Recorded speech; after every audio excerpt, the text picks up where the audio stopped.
April, and that means the first quarter of the year is over, and I cannot believe that because truly I feel like after January ended, the rest of the months flew by. But it does mean that it's time for an unhaul. I think I'm going to be doing an unhaul about every quarter to look at the books on my shelves, see what really doesn't need to be taking up space any longer, but also books that I've read and maybe just don't see the need to keep any longer based off that 3 months of reading.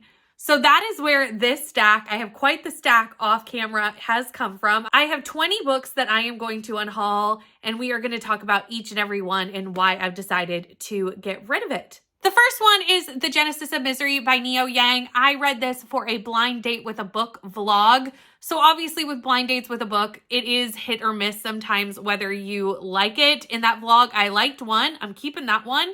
Didn't like this one.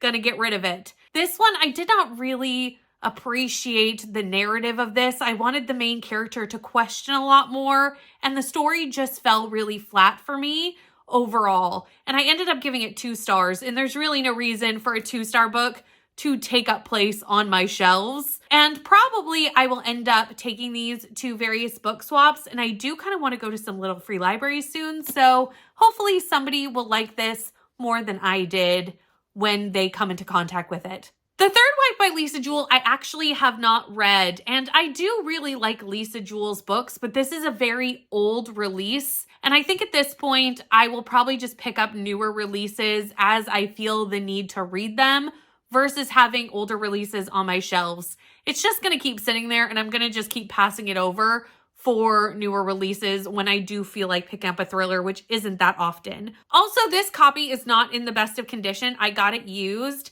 and it's definitely seen better days. But yeah, there's just no reason to keep this. Only Love Can Hurt Like This, I actually read last year at the very end of the year for Buzzword to complete my Buzzword reading challenge. And I did really like this book. I think I gave it a 4-star. But realistically, it is more of a litfic versus a romance. There is a romance element to it, but it is more of a litfic book. And I will probably never reread this. So I'm just going to gift it on to someone who will appreciate it and will actually read it versus it just taking up space on my shelves. I don't think anyone will be shocked to see Make This Season Bright in this book stack of unhauls. This book was my worst book of last year. It was my only 1-star read of last year. The only reason I finished it was because it was B&K's Christmas book club pick. And I did read this in December of last year. And I did not love this book. I did not even like it. It made me so mad. This second chance romance, there was no reason for these characters to get back together. The way it was written made me want to think that one character is the villain when clearly they were not the villain, but it was trying to lead me there. And I was like, why would I think that? She was left at the altar. And I did not love how the rekindling of their romance came into play. It really felt like they shouldn't be together. It was like watching a toxic relationship come back together. And it was like, no, they should not be together. They should not be rekindling. And honestly, I feel like what happened in the past is just going to happen again. And we are just going to repeat the same mistakes. And I just couldn't root for this romance. And every time I see it on my shelves, I'm like, oh, I hate that book. So we're going to take it off the shelves so that I can forget it exists. Queerly Beloved by Susie Duman. I actually DNF'd this at about 100 pages back in January. I think the concept was really good and the idea was good, but it didn't lean towards a romance as much as I would like. And it was really hard to get behind the love interest in this. And it was more of a coming of age story for our main character. And it just wasn't what I wanted it to be. And I wasn't enjoying my time with it. So I ended up just DNFing this. And I really just don't see a world in which I pick it back up. A couple people that I know who did end up reading this book, 2 of them gave it 2 stars. So once I found that out, it really didn't make me want to strive to finish the book.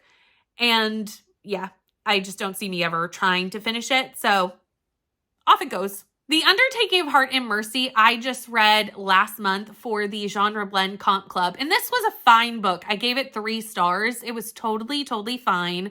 But I will never reread this, and I have no plans on picking up the sequel. It is a fantasy romance, And when we were discussing this for the Genre Blend Comp Club, we were kind of all in agreement. We all gave it 3 stars. Everyone that was on the panel, we all gave it 3 stars. That the fantasy and the world building were very much lacking. And also the romance and the way they went from enemies to lovers, like the flip and the switch of that was so rapid that it kind of gave you like romance whiplash. It just was fine. It's a You Got Mail retelling, and it definitely is that. But after you get to the coffee shop scene, which if you've seen You Got Mail, you know exactly what I'm talking about. It really did take a 360 turn and didn't necessarily follow the story. And I think it made the romance kind of hard to root for. It Happened When Christmas is another book that I did for Buzzword at the end of last year when I was trying to frantically finish Buzzword. It was a really cute holiday book. It very much is like a Hallmark Christmas movie where actually our main character Zoe makes Christmas movies for Netflix and is trying to get a small town in Quebec to sign up to be the location for her next movie. And the mayor of the town is like, no, we don't want any part in that. And eventually they have a romance. It really was a cutesy Hallmark Christmas movie. If that's what you want from your holiday books, you will really like this. I gave it 4 stars. I really did enjoy it. But I have so many Christmas books that I inevitably want to read that I never see a world in which I will reread one. Because there's just so many that I want to get to and only like a 4-week time frame in which I can read them. So I don't think I'll ever reread this, and I don't see me reaching for it. I just finished this book like a week ago. It hasn't been that long. Last Chance Books. It's another You Got Mail retelling, but this is a YA romance. And this is probably going to be the last YA romance I pick up. I don't think I own any others on my shelves.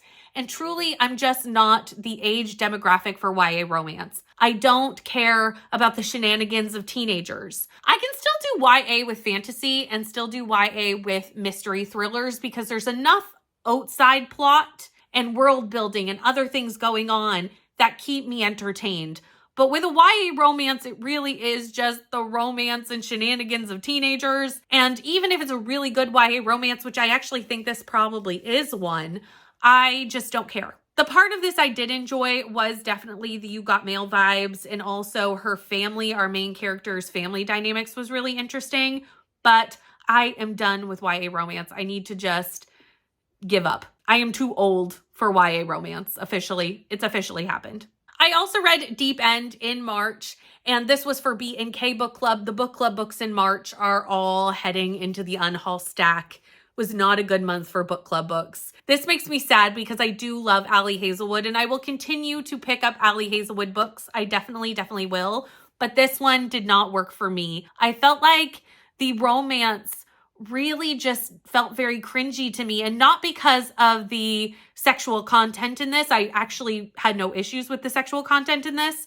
It was the dynamic between our main character, Scarlett, and Lucas, who she is now having a romantic relationship with, and his ex-girlfriend, Penelope. And Penelope and Lucas have recently broken up and are unwilling to tell anyone that they have broken up. They don't want anyone to know. So it really felt like Scarlett and Lucas were cheating, even when they weren't. They weren't cheating, but all their friends perceived it as such. And every time their friends would see them together, they'd be like, where's Penelope? What's going on? And that element made me very uncomfortable with this romance. It made it really hard for me to root for it because it just felt, at worst, cheating. At best, it felt like a love triangle. And neither of those are things that I want to see in a romance, really. I'm not a love triangle fan either. So this one it ended up being a 2-star. It's my lowest rated Ali Hazelwood. And even though it has beautiful sprayed edges, which did make me for a second think, should I keep it? Should I keep it because it has sprayed edges? In the current publishing world, there are so many sprayed edges books coming out that there's really no reason to keep sprayed edges copies just because I want pretty shelves. There was a time where sprayed edges were really, really rare in Canada, and I probably would have kept it just so that I had some sprayed edges on my shelves, but now it's not that rare. There's no reason to keep a sprayed edge book just because it's a sprayed edge book, even if I hated it. There's actually another one in this stack that we'll get to at some point that is hard for me to let go because I do really like the metallic edge, but I DNF the book. So like, there's no reason to keep it. And since we're speaking of that book, let's talk about that one next. And that is A Fate Inked in Blood by Danielle L. Jensen. I am sad that I didn't like this book. I really, really wanted to, but the character work in this really did not work for me. The characters were so flat. All the side characters were very one note. They were all written very much the same.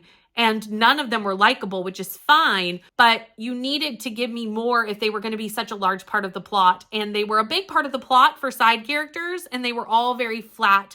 They were very much window dressing to this main character and her story, but they were too big of a part of the book to just be window dressing. And I ended up DNFing this. I don't remember exactly how far. I think about 150 pages in.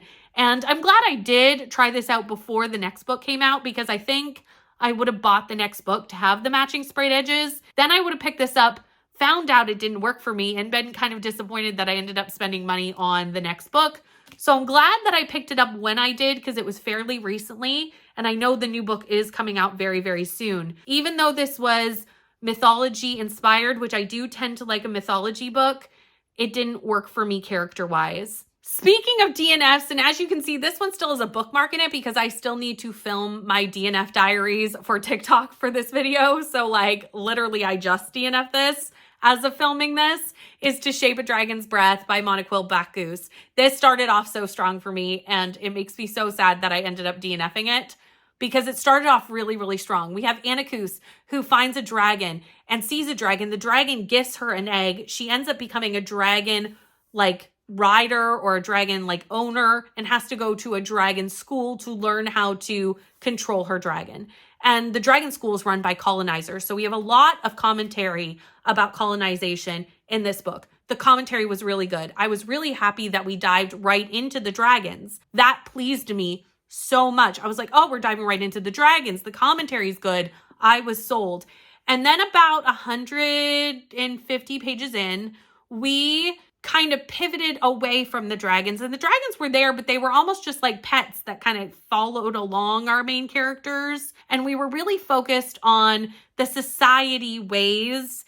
And because it is a historical book, it leaned towards like a Regency vibe. And I don't like historical fantasy anyway, but I felt like we abandoned the fantasy to just really focus on the historical. And I just wanted a mix, and I wanted to see more fantasy. And because I'm not a historical reader, the historical parts of this book were not enough to like keep me in it. The commentary was really strong though, but I needed the dragons to continue to be a large part of it. And also the magic system. And even I was like I'm almost 300 pages in.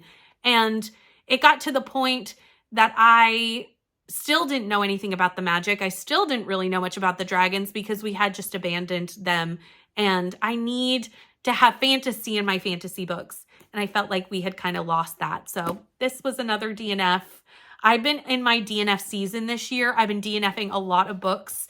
And I believe that's helping me enjoy reading more and making me read more. But it does mean that we are getting rid of books often because I'm DNFing them. These next 4 books are all pretty much being unhauled for the same reason. They are all thrillers. I am not currently reading a lot of thrillers. I have been picking them up a little bit, mostly to decide which ones I still want on my shelves, because I read so few of them that, again, there's really no reason, same with the Lisa Jewell book, to have old thrillers that I'm not going to pick up. I'm going to probably focus on very new releases and probably read the ones Kelsey even decides to put on B&K, and that'll be enough thrillers for me every single year. Now, all 4 of these are a little bit different than the Lisa Jewell book because I have read all of these, but I will never reread these books.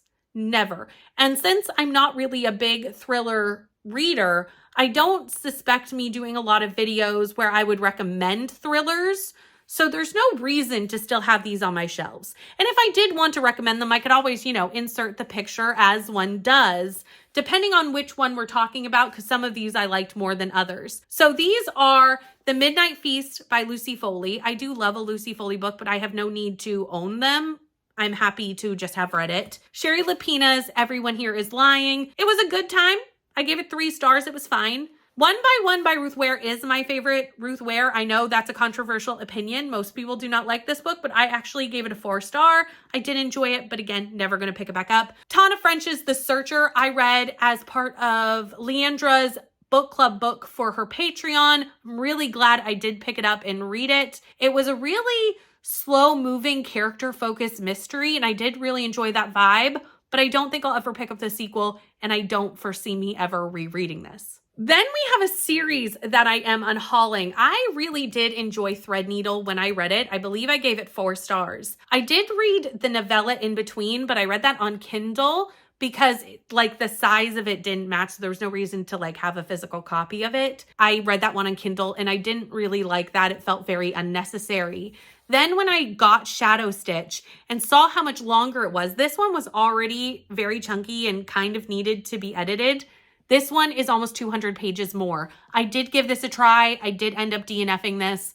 So realistically, we can gift this to people who maybe will enjoy this series a little bit more. It is a YA fantasy and it is very YA in its fantasy. So that may also be part of the problem. But I do think that the editing in these is needed.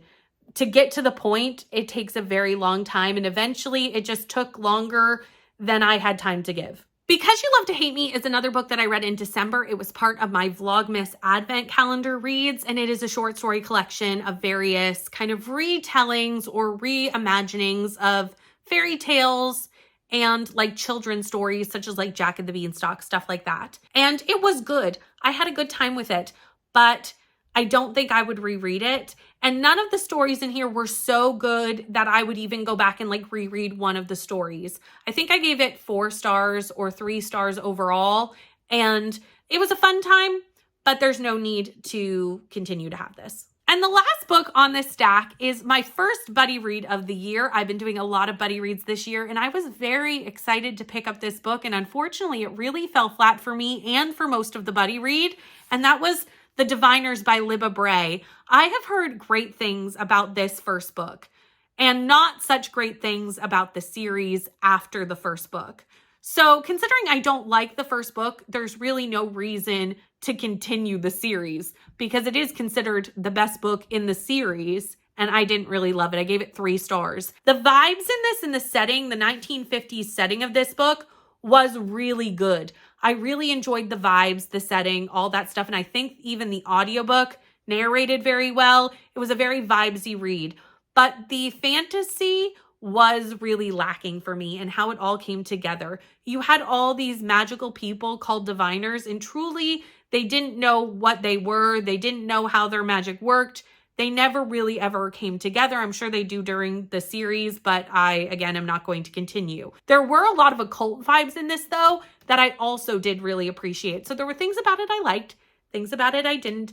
Gave it 3 stars, but since I'm not going to be continuing, there's really no reason to have this take up so much room on my shelves. Those are the 20 books that I will be unhauling for the first quarter. I mean, most of these I have either read or attempted to read. I think the only one that I'm unhauling like completely unread is The Third Wife by Lisa Jewell. And that is really just because I'm just not reading a lot of thrillers. And I do have so many thrillers on my shelves that I'm just being really, really picky about which ones I bring in. If you've made it all the way to the end of this video but have nothing to say to me down in the comments but want to let me know that you were here, since I'm unhauling so many thrillers, I know it's not the only thing in here that I'm unhauling, but there's definitely a good chunk of thrillers being unhauled. Leave the knife emoji in the comments for the death of the thrillers. Thank you so much for watching. Please like, comment, and subscribe, and I'll see you in the next one. Bye.